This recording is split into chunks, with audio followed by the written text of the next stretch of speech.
안녕하세요. 저는 나카무라 히나입니다. 도쿄 세타가야 여자고등학교 2학년에 재학 중이고 학교 신문에서 기자로 활동하고 있어요. 제가 오늘 들려드릴 이야기는 정말 믿기 어려우실 거예요.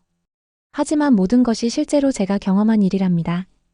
처음에는 정말 사소한 불편함에서 시작되었습니다. 그날도 평소처럼 스마트폰으로 친구 레이에게 메시지를 보내려고 했어요. 오늘 있었던 재미있는 일을 얘기하고 싶었거든요. 그런데 또 그 번거로운 한자 변환이 시작됐어요. 간단이라는 단어 하나 쓰는데 30초가 걸렸습니다. 먼저 칸탄이라고 히라가나로 입력하고 변환 버튼을 누르면 수십 개의 한자가 나와요. 그 중에서 올바른 한자를 찾아야 하는데 비슷하게 생긴 한자들이 너무 많아서 헷갈려요. 레이는 항상 메시지 답장이 빨라요. 그런데 저는 늘 느렸습니다. 친구들이 벌써 대화를 끝냈는데 저는 아직 첫 번째 문장을 쓰고 있는 경우가 많았어요. 정말 답답했어요. 하지만 저보다 더 힘든 사람들이 있었습니다. 바로 우리 할아버지와 남동생 유우토였어요. 할아버지는 78살이신데 작년에 스마트폰을 사셨어요. 처음엔 정말 기뻐하셨죠. 손녀와 문자도 주고받고 병원 예약도 하실 수 있으니까요. 하지만 현실은 달랐습니다. 어느 날 할아버지가 병원에 가셔야 했는데 예약 문자를 보내지 못하셨어요. 병원이라는 한자를 쓰려고 했는데 묘인이라고 입력해도 나오는 한자가 너무 많았거든요. 게다가 할아버지는 작은 화면에서 비슷한 한자들을 구분하기 어려우셨어요. 결국 할아버지는 한숨을 쉬며 말씀하셨어요. 무리다. 이제 무리야.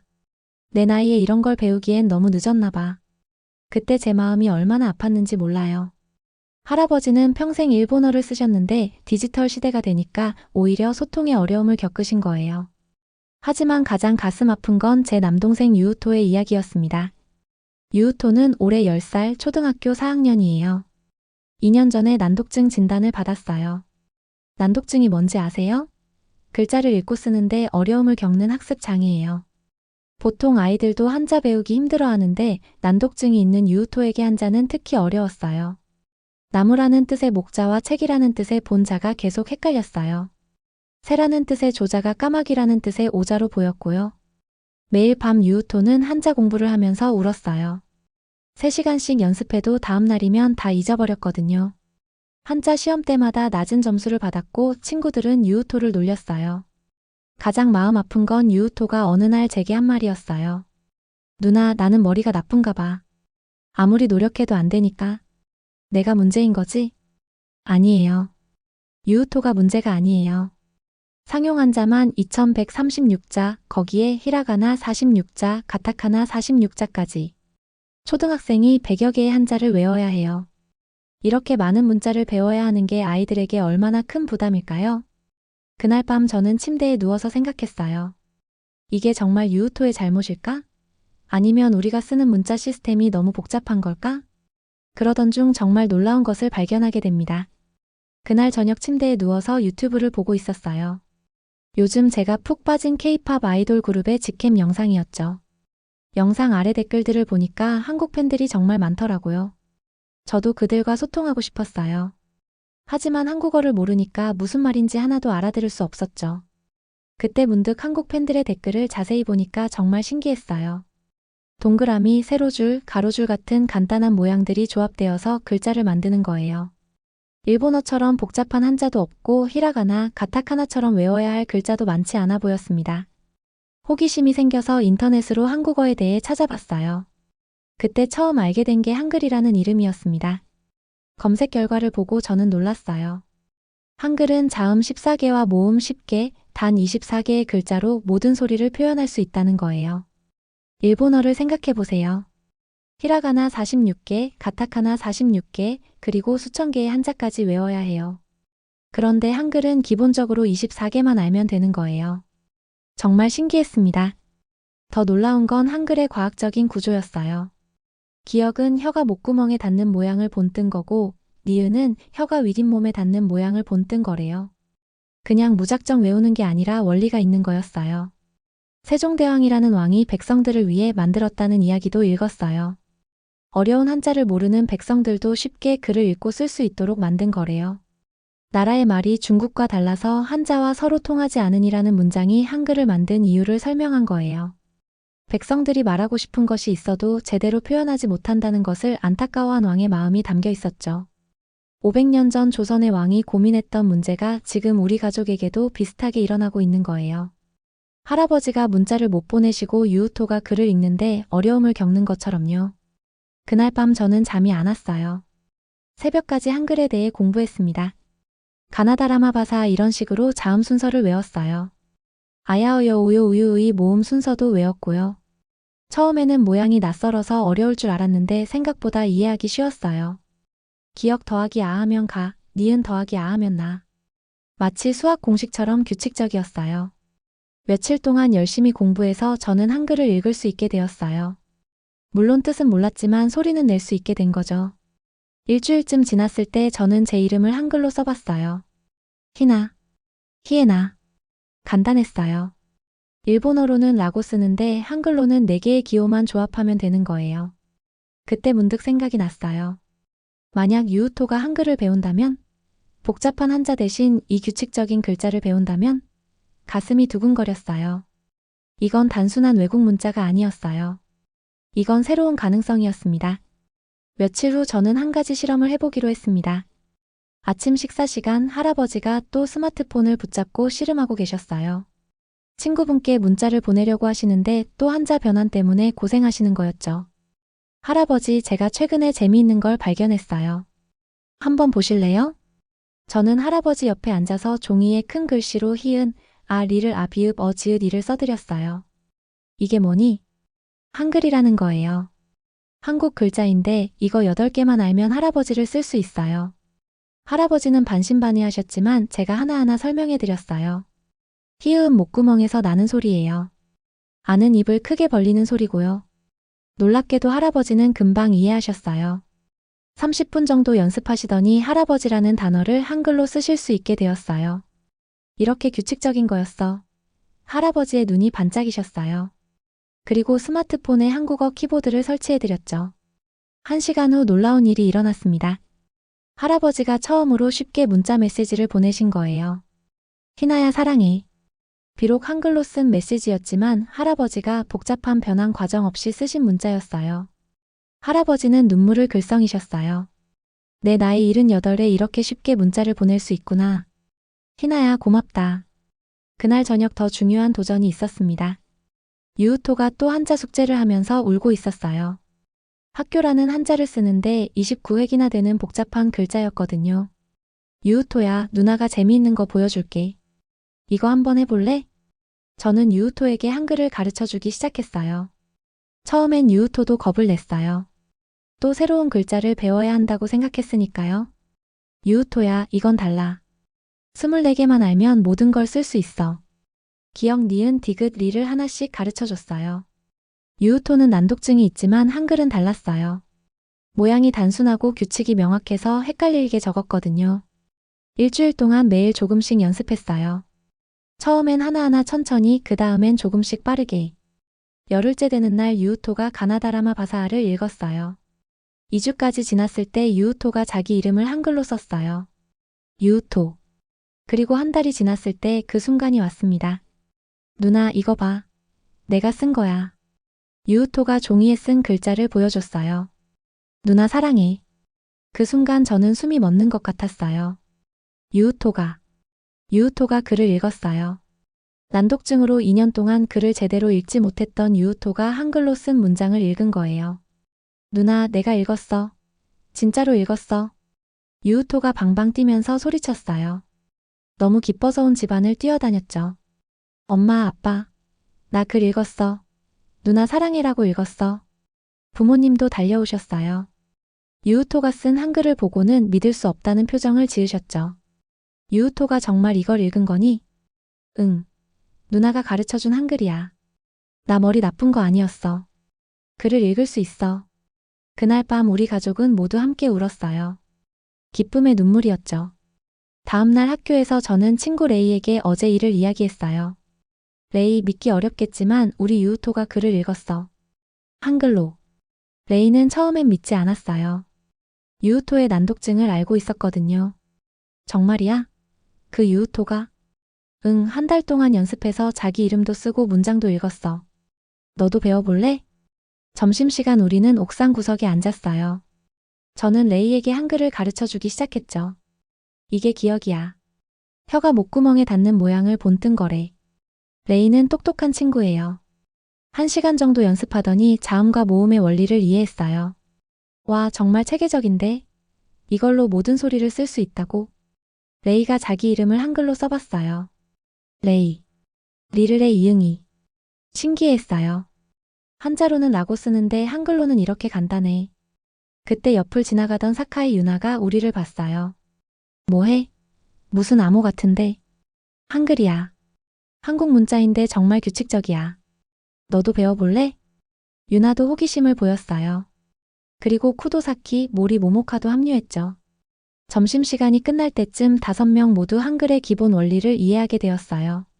이거 흥미로운데? 왜 우리가 이런 체계적인 문자를 몰랐을까? 유나가 핵심을 찔렀어요. 그 다음 주부터 놀라운 일이 일어났어요. 한글을 배우고 싶다는 친구들이 계속 늘어난 거예요. 희나, 나도 가르쳐줘. 우리도 배우고 싶어. 방과 후 음악실에서 한글 스터디 모임을 시작했어요. 첫날은 5명이었는데 다음 날은 10명, 그 다음 날은 20명이 모였어요. 가장 놀라운 건 한글을 배운 친구들이 학습에 활용하기 시작했다는 거예요. 오늘 배운 거 한글로 메모했더니 훨씬 빨라. 수학 공식도 한글로 쓰니까 시간이 절약돼. 물론 처음엔 일본어를 한글로 표기하는 수준이었지만 점점 한국어 단어도 배우기 시작했어요. 한국 드라마를 보면서 들리는 단어들을 메모하고 인터넷으로 뜻을 찾아봤죠. 몇 주까지 지났을 때 우리는 간단한 한국어 인사말을 할 수 있게 되었어요.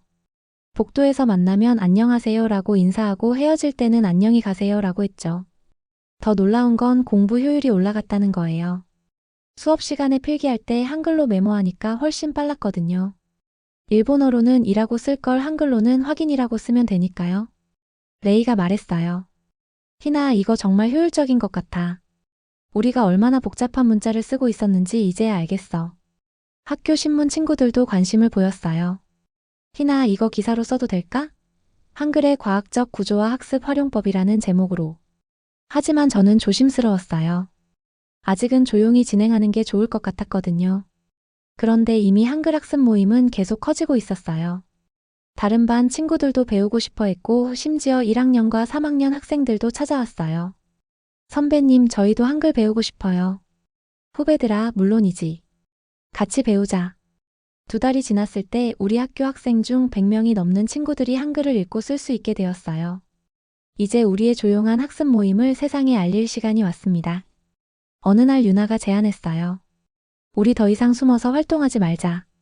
당당하게 나서자. 무슨 뜻이야? 공개 발표회를 열자는 거야. 우리가 왜 한글을 배웠는지, 어떤 도움이 되었는지 사람들에게 알리자고. 조심스러운 제안이었지만 모두가 동의했어요. 변화는 숨어서 일어나는 게 아니라 당당하게 공유할 때 일어나는 거니까요. 2025년 5월 30일 토요일 시부야 하치코 광장에 200명이 넘는 사람들이 모였어요. 고등학생, 대학생, 직장인, 그리고 어르신들까지. 나이도 직업도 다양했지만 한 가지 공통점이 있었죠. 모두 한글을 배우고 활용하는 사람들이었어요. 우리는 각자 플래카드를 들었어요.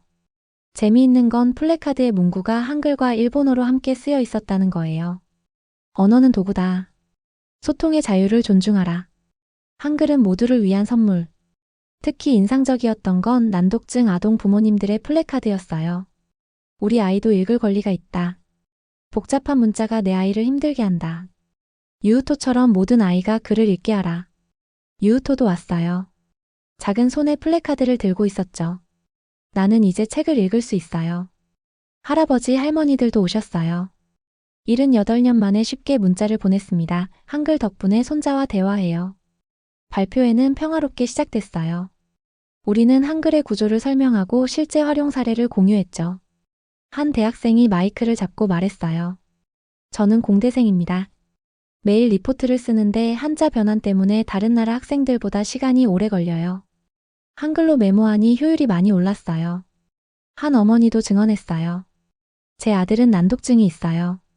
8살인데 한자를 너무 어려워했어요. 그런데 한글로는 조금씩 읽기 시작했어요. 희망이 생겼어요. 그때 놀라운 일이 일어났어요. 지나가던 시민들이 하나둘 발표회를 구경하기 시작한 거예요. 저도 한글 배우고 싶어요. 어디서 배울 수 있나요? 순식간에 구경꾼이 500명을 넘어섰어요. 경찰이 나왔지만 우리는 평화로운 발표회였어요. 불법적인 행동은 하나도 없었으니까요. 그때 한 경찰관이 작은 목소리로 물었어요. 저기 정말 한글이 그렇게 배우기 쉬운가요? 우리 아이도 한자 때문에 힘들어하는데. 심지어 경찰관도 관심을 보인 거예요. 언론도 몇몇 왔어요. 처음엔 단순한 청소년 모임으로 생각했던 것 같은데 현장 분위기를 보고는 진지하게 취재했어요. 한 기자가 유우토를 인터뷰했어요. 한글을 배우고 나서 뭐가 달라졌니? 유우토가 당당하게 대답했어요. 전 이제 머리 나쁜 애가 아니에요. 책도 읽고 일기도 써요. 친구들한테 편지도 쓸 수 있어요. 그 순간 많은 사람들이 박수를 쳤어요. 외국 특파원도 왔어요. 외국 기자의 눈에는 이 상황이 특별하게 보였나 봐요. 일본 젊은이들이 왜 한글을 배우나라는 제목으로 취재를 했죠. 인터뷰에서 저는 이렇게 말했어요. 우리는 한국을 좋아해서 한글을 배우는 게 아니에요. 더 효율적인 도구가 있는데 왜 써보지도 않나요? 복잡한 것보다 간단한 게 좋으면 간단한 걸 쓰는 게 당연하잖아요. 발표회가 끝날 무렵 우리는 다 함께 구호를 외쳤어요. 언어는 자유다. 소통은 권리다. 변화를 두려워하지 말자. 그리고 마지막으로 한글과 일본어로 쓴 대형 현수막을 펼쳤어요. 우리는 계속 한글을 배우고 활용할 것입니다.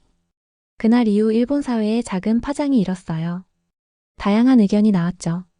젊은이들의 실용적 선택이다. 하지만 전통도 중요하다. 언어 학습의 자유를 존중해야 한다라는 목소리와 함께 일본어 교육도 소홀히 하면 안 된다는 우려도 있었어요. 그런데 며칠 후 예상치 못한 반응이 우리를 기다리고 있었습니다. 어느 날 아침 전체 조회 시간이었어요. 교장 선생님이 단상에 서서 엄숙한 표정으로 말씀하셨습니다. 최근 우리 학교에서 일어나고 있는 일에 대해 이야기하겠습니다. 일부 학생들이 외국 문자를 사용하며 학습에 활용하고 있다고 들었습니다. 순간 조회장이 조용해졌어요. 한글을 쓰는 학생들은 불안한 눈빛으로 서로를 바라봤죠. 한자는 우리 문화의 중요한 부분입니다. 1000년 이상 사용해온 우리의 전통이죠. 하지만 최근 일부 학생들이 한국 문자를 배우고 있다는 보고를 받았습니다. 교장 선생님의 목소리는 차분했지만 걱정이 담겨 있었어요. 물론 외국어를 배우는 것은 좋습니다. 하지만 수업 시간에 한글로 필기를 하거나 학교에서 한국어로 대화하는 것은 우려스러운 일입니다. 학부모님들의 걱정도 많으십니다. 학생들 사이에서 작은 웅성거림이 들렸어요. 조회가 끝나고 교실로 돌아오자 담임 야마모토 선생님이 저를 불렀어요. 나카무라, 내가 이 한글 학습 모임의 중심이라고 들었다. 선생님, 저는 그저 걱정이 많다. 학부모들이 불안해하시거든. 한글은 좋지만 일본어 학습에 소홀해질까봐 우려하신다. 저는 답답했어요. 오히려 효율적으로 공부할 수 있게 되었는데 점심시간 친구들과 모였을 때 모두들 걱정했어요. 이제 어떻게 하지? 학교에서 금지하면? 유나가 말했어요. 언어를 배우는 게 뭐가 문제야? 더 효율적인 방법을 찾은 것뿐인데. 레이도 동의했어요. 우리가 한글로 필기하니까 성적도 올랐잖아. 이게 나쁜 거야? 그날부터 학교 분위기가 조금 무거워졌어요. 선생님들이 수업 시간에 한글로 필기하는 학생들을 지적하기 시작했고, 복도에서 한국어로 대화하면 주의를 받았어요. 하지만 가장 충격적인 일은 며칠 후에 일어났어요. 어떤 학부모가 학교에 찾아와서 항의했대요. 자기 딸이 한글만 쓰고 한자 공부를 소홀히 한다고요. 그리고 이런 내용의 편지를 학교에 보낸 학부모들도 있었어요. 우리 아이들이 일본어를 제대로 배워야 합니다. 한글에만 의존하면 안 됩니다. 지역 신문에서도 이 문제를 다루기 시작했어요. 기사 제목은 이랬죠. 세타가야 고등학교 한글 학습 열풍, 교육적 효과인가 우려스러운 현상인가. 하지만 저희는 포기할 수 없었어요. 특히 유우토 때문에라도요. 유우토가 제게 말했거든요. 누나 한글 쓰면 안 돼? 나 이제 글 읽는 게 재미있는데. 그날 밤 부모님과 진지한 대화를 나눴어요. 엄마가 먼저 말을 꺼내셨어요. 희나야, 학교에서 연락이 왔더라. 네가 한글 학습 모임을 이끌고 있다고. 엄마, 전 그저 도움이 되는 방법을 공유한 것뿐이에요. 아빠가 한숨을 쉬셨어요. 우리도 유우토의 변화를 봤다. 하지만 학교와의 마찰은. 그때 할아버지가 말씀하셨어요. 내가 한마디 하지. 나는 78년을 살면서 처음으로 쉽게 문자를 보냈어. 한글 덕분이야. 이게 나쁜 거라면 뭔가 잘못된 거지. 유우토도 작은 목소리로 말했어요. 저도요. 전 이제 머리 나쁜 애가 아니에요. 글을 읽을 수 있어요. 가족의 지지를 받으니 힘이 났어요. 다음 날 저는 친구들과 진지한 회의를 했어요. 우리가 포기하면 유우토 같은 아이들은 어떻게 돼? 할아버지 같은 어르신들은? 모두가 고개를 끄덕였어요. 맞아, 이건 단순한 문자 선택의 문제가 아니야. 이건 학습의 자유에 관한 문제야. 그래서 우리는 결정했어요. 학교에서는 조심스럽게 행동하지만 한글 학습과 활용은 계속하기로 했어요. 변화의 불씨는 꺼지지 않았습니다. 오히려 조용히 하지만 꾸준히 퍼져나갔죠. 언어는 벽이 아니라 다리가 되어야 한다고 믿습니다. 저는 계속해서 이 활동을 이어갈 거예요. 더 많은 유우토들이, 더 많은 할아버지들이 글을 읽고 쓰는 기쁨을 누릴 수 있도록 말이에요. 변화는 계속될 거예요. 느리지만 확실하게. 지금까지 일본에서 일어나고 있는 한글 학습 현상의 이야기 어떠셨나요? 복잡한 문자 체계 때문에 어려움을 겪는 사람들에게 한글이 새로운 가능성을 보여주고 있다는 사실이 놀랍지 않으신가요? 물론 전통과 혁신 사이에서 균형을 찾아가는 과정은 쉽지 않습니다. 하지만 언어는 소통의 도구예요. 더 나은 소통을 위해 다양한 방법을 시도하는 것은 자연스러운 일이겠죠. 세종대왕의 위대한 업적이 500년이 지난 지금도 새로운 희망의 불씨가 되고 있다니 정말 감동적이지 않나요? 모든 사람이 글을 읽고 쓰는 기쁨을 누릴 수 있는 세상을 위해 우리의 작은 움직임이 계속 이어지기를 바랍니다.